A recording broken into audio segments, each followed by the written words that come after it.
لمحات من كيميت مع إسلام مكرم. نفر هيرو. هنتكلم النهاردة عن اكتشاف مهم قوي، بردية ميرر. ده اكتشاف بيدينا معلومات هامة عن بناء الأهرامات. إزاي بدأت الحكاية؟ في عام 2013 بيير تاليه، ده أحد علماء الآثار الفرنسيين، قاد أعمال الحفر في منطقة وادي الجرف في البحر الأحمر.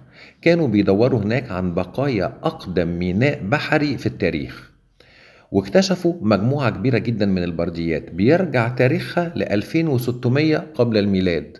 من بينهم بردية مهمة اللي احنا عايزين نتكلم عنها النهاردة، اسمها بردية ميرر.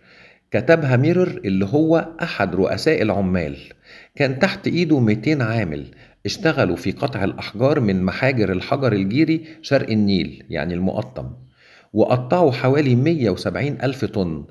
نقلوها لهضبة الجيزة في مراكب خشبية عبر فرع من فروع النيل اللي كان بيوصل لحد سفح الهرم.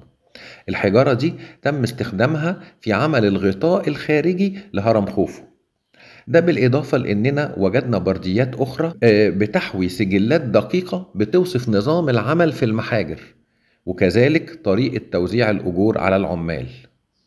ميرور بيقول لنا إنه في العام 27 من حكم الملك خوفو كان بيشرف على بناء الهرم الأكبر بأمر من الوزير عينخاف. عينخاف ده أخ غير شقيق للملك.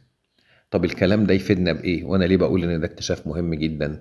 لأن دي أدلة دامغة نرد بيها على الناس اللي بتقول إن خوفو مش هو اللي بنى الهرم، أو إن اللي بنوا الهرم عمالقة عاشوا قبل خوفو بآلاف السنين.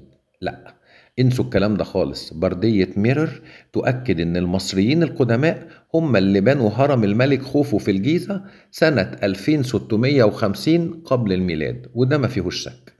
مفيش حد يعرف يبني أهرامات قبل الحضارة المصرية.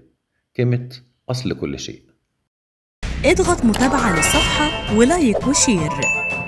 كيميت أصل كل شيء.